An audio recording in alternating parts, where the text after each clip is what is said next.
They always say the customer is always right, but I know this diamond is real, and the fact that this guy brought in his own cheap little tester. I'm going to be nice. A celebrity walks into a pawn shop, but this isn't just any visit. Rick is about to lose one of his most prized possessions before he even realizes it's gone. When big names step through those doors, the stakes skyrocket, and deals happen at lightning speed. From legendary guitars to championship rings, the game of high-stakes pawning is brutal, and not everyone walks out a winner. Tune in, because when Dana White sets his sights on Rick's treasured samurai sword, things take a shocking turn. Hollywood meets pawn. A man named Robert walks into the shop carrying a poster of Dennis Quaid playing Ronald Reagan. He's beaming, certain that this poster, signed by Quaid himself, is worth at least $350. Rick, of course, isn't about to just take his word for it. He's been in the game too long for that. But as Rick takes a closer look, his expression shifts, not with skepticism, but with something else entirely. Something that makes even Chum pause. Rick asks the golden question, is this signature real? Robert, without missing a beat, swears up and down that it is, but anyone selling something at a pawn shop will say their item is the real deal. Rick calls in an expert. Except this time, the expert isn't just some random man with a magnifying glass, it's Dennis Quaid himself. The moment Quaid walks in, Robert looks like he's about to faint. It's all fun and jokes until Rick hands over the poster and asks, "Did you sign this?" Quaid squints at it, tilts his head, and then nods. "He was my favorite president, and I voted for him twice. The first time I voted for him in 1980, I was an actor out in Hollywood already, and I came home. My roommate said, 'Who'd you vote for?' I said Reagan. He said, 'You are kicked out of the hippies.' It's real." Robert is probably thinking, "Cha-ching." But Rick, always ready to negotiate, only offers $100. Robert's confidence wavers, but he plays it cool. They go back and forth before finally settling on $200. Not quite what Robert wanted, but he just met Dennis Quaid, that's got to count for something. Then there's James, another hopeful seller walking in with a Bob Dylan album, Self-Portrait, released back in the 70s. Looking a little worn but still intact, James wants $150 for it, but Rick isn't so sure. He points out that the album isn't one of Dylan's best. It's mostly cover songs, not original material, not exactly a hit among collectors. Rick plays it safe and lowballs James with an offer of $50. James hesitates but finally gives in. What he doesn't know is that Bob Dylan is actually in town performing in Las Vegas. Rick hatches a plan, get the album signed, flip it for a higher price. He sends Chumlee on a mission. By some stroke of luck, Chumlee manages to run into Dylan outside his hotel. Dylan, being gracious, agrees to sign the album. But here's where Chumlee messes up big time.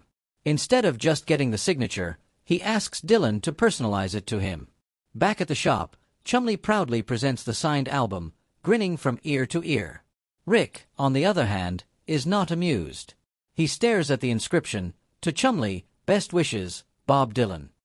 A one-of-a-kind, personally signed Bob Dylan album, but only valuable to one person, Chumlee himself.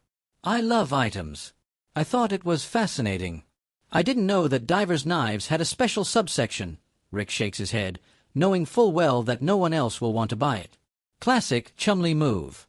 Then there's Steve Carell. At first, Rick doesn't even recognize him. He eyes the man and jokingly says he always imagined Steve Carell would be much shorter. The man finally admits, "Yes, I am that Steve Carell." Carell, instead of selling something, gets interested in a World War II diver's knife. He picks it up, turns it around in his hands, and jokes that it looks more like a billy club. After some laughs, they start negotiating. Carell offers $4,000, which is much more than the original asking price of $2,500, but Rick, sensing an opportunity, pushes it up to $5,000. Carell, not backing down, raises his bid to $6,000. The game is on. In the end, though, Carell decides not to buy the knife. He's just browsing, enjoying the weird and wonderful world of pawn shop treasures. Still, Rick knows that in Las Vegas, you never know who you'll bump into. And then there's Dana White, the president of the Ultimate Fighting Championship, walking in ready to drop some serious cash. Chumlee, as always, lets something slip. Rick's prize samurai sword, which took 2 years to restore, is not for sale. That, of course, makes White want it even more. Chumley, sensing a big payday, tells him it's worth $40,000. White, without hesitation, offers $33,000, plus another batch of swords, for a total of $60,000. Before Rick even knows what's happening, the deal is done. Rick walks in a few minutes later and realizes his prized sword is gone, sold just like that. He's annoyed, but what can he do? The money's already in the register. At least he's got another sword to show White, hoping to sell it for $10,000. White, always the businessman, talks him down to $9,000. Another deal done. Then comes Mick Foley, the hardcore wrestling legend, coming in to authenticate a signed Mankind mask and a Dude Love t-shirt. Chumley, being the wrestling fanatic that he is, loses his mind. The seller, Scott, is hoping for $300 for the shirt and $200 for the mask. Foley confirms that they're legitimate, but Rick only offers $200 for both. I bought this a while ago for $8,500, and since then, I have not gotten any solid offers. So this might finally be the time to make some money on it. Scott, disappointed, decides to keep his treasures, meeting Foley in person. Priceless. Selling his items for a fraction of their worth? Not happening. And then there's the Def Leppard guitar. A stunning blonde woman walks in asking $10,000 for it. It's signed and painted by Phil Collen himself, making it a rare find. Rick, cautious as ever, calls in an expert, who turns out to be Phil Collen himself. Collen recognizes the guitar instantly. He even plays a few notes, proving it's still in top condition. The seller, confident as ever, sticks to her price. Rick, playing the long game, offers $8,800. After a bit of negotiating, they settle at $8,500. And finally, Katie Couric, the famous journalist, comes in eyeing a Mark Twain signature. Corey, not recognizing her at first, mistakes her for Katie Holmes, then Kate Winslet. Couric laughs it off, but she's got her eye on something big. Rick, knowing the value of the Twain signature, prices it at $220,000. Couric balks. She wasn't planning on spending that much. She counters with $112,000. Rick, never one to miss an opportunity, agrees, a fair deal with a nice profit on top. Rick barely has time to process the day's deals before the next unexpected item turns up, a guitar too illegal to sell. Imagine buying what you think is a regular desk, only to find out later it has a built-in gun. That's exactly what happened when someone picked up an old desk at an estate sale. Turns out this wasn't just any desk. Push down on the inkwell, and a bullet fires out through a hidden trapdoor. Now, before you start thinking this is some kind of ultimate home security feature, let's break it down. The gun itself wasn't exactly practical. It was small caliber, maybe a .22 short, and there was no barrel. That means the bullet didn't have much power behind it, more of a painful inconvenience than a real defense weapon. But here's where things got tricky. Firearms made before the late 1800s are considered antiques and don't require registration. However, no one knew exactly when this gun desk was made.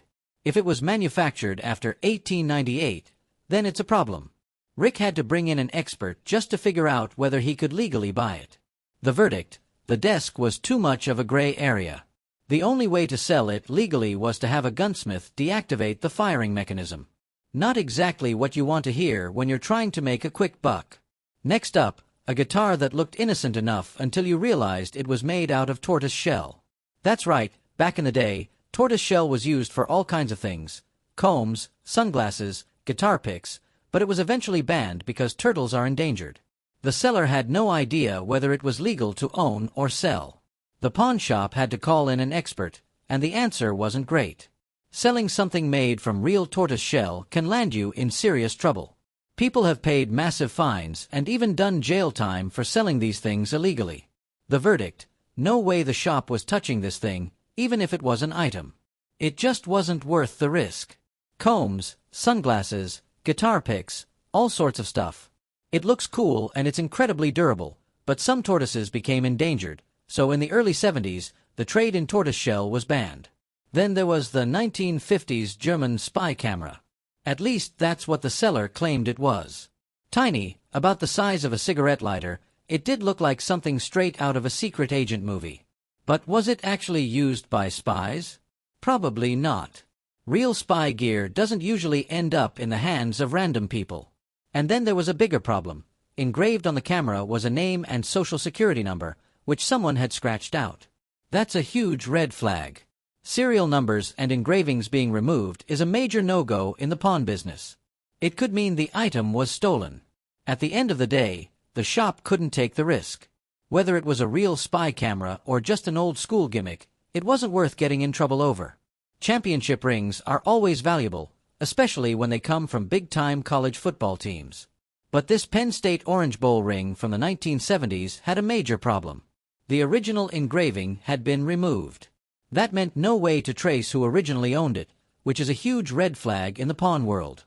Buying something with a missing engraving is like buying a car without a vehicle identification number. It's just not happening. The seller was out of luck. The shop wanted it, but they couldn't legally buy it. One of the wildest items brought in was a silver shekel from Tyre. This was the same kind of coin that, according to the Bible, Judas was paid with to betray Jesus. That alone made it super valuable, but there was a catch. The shop had no way of knowing if it was stolen. Turns out the original owner had reported it missing, and the police got involved. The shop had to put the coin on hold, and it looked like they were out $1,600. But in a rare stroke of luck, the insurance company had already paid out for the stolen coin, meaning it was now free and clear. And guess what? It was real, not the exact Judas coin, but still worth thousands.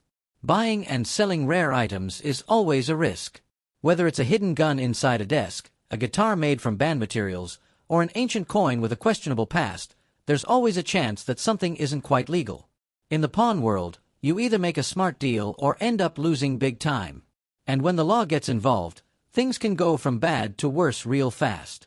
Just when the shop seems to have seen it all, something arrives that changes everything: a custom Mustang and a high-stakes test drive. The pawn shop business is full of surprises, and some of the biggest transactions in history have happened inside those four walls.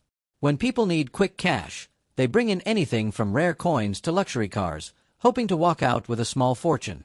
And sometimes they do. Most people walking into pawn shops with guitars don't have much more than a dust-covered Fender they found in their basement. But Vic Flick was not just anybody. The man behind the legendary James Bond theme walked into the shop carrying his 1961 Fender Stratocaster. This was not just any old guitar. It had been played on classic recordings from the Beatles to Tom Jones. The price he asked for? $70,000. After some haggling, the deal closed at $55,000, a small price for a piece of rock history. When a piece of presidential history walks through the door, there is no way Rick Harrison is going to let it slip away. This time, it was a cigar box that once belonged to none other than John Fitzgerald Kennedy. And if that wasn't impressive enough, the cigars inside were still intact. Since a similar John Fitzgerald Kennedy cigar box had previously sold for well over $500,000 in the 90s, getting this one for $60,000 was practically a steal. Back in the year 2013, Herz teamed up with Roger Penske to create a rare gem, only 150 custom GT Mustangs bearing his name. One lucky owner decided to part ways with his and rolled into the shop looking to make a deal. To prove it was the real deal, professional race car driver Joey Logano took it for a spin. The test drive must have been convincing because it sold for $60,000. Rick Harrison does not just wait for treasures to walk through the door, sometimes he goes out looking for them. Concealed in all kinds of things: swords, canes, even cameras. I've seen desks with hidden gun compartments, but I've never seen a desk as a gun. It's something straight out of a James Bond movie. When a customer offered $70,000 for a 1915 Panama Pacific $50 gold coin, Rick flew to one of the largest coin auctions in the country to track one down. After some intense bidding, he landed the coin for $67,500, leaving with a solid profit. Rick found himself in a tough negotiation battle over a custom 1932 Ford Roadster with a sleek black paint job and a roaring 500 horsepower engine. This beauty was barely touched, having only 450 miles on it. After a back and forth that felt like a boxing match, they settled on $68,276. Not too bad. Imagine winning a coin in a poker game and finding out it's worth a small fortune. That's exactly what happened when a man walked in with a 1922 high-relief dollar. He thought it was rare and valuable, asking for $20,000. Turns out, he seriously underestimated it. After an expert took a look, the coin's value shot up to $80,000. Whoever lost that coin in poker probably regretted it forever. Vic Flick's guitar was impressive, but it was not the most expensive one to hit the shop. That honor goes to a 1941 Gibson SJ200 once owned by Stephen Stills of Crosby, Stills, and Nash. The seller even had the bill of sale signed by Stills himself. With proof like that, Rick was not going to let it slip away. After some bargaining, he pulled out $85,000, making it one of the biggest guitar buys in Pawn Stars history. If one legendary guitar wasn't enough, here was another, a Les Paul.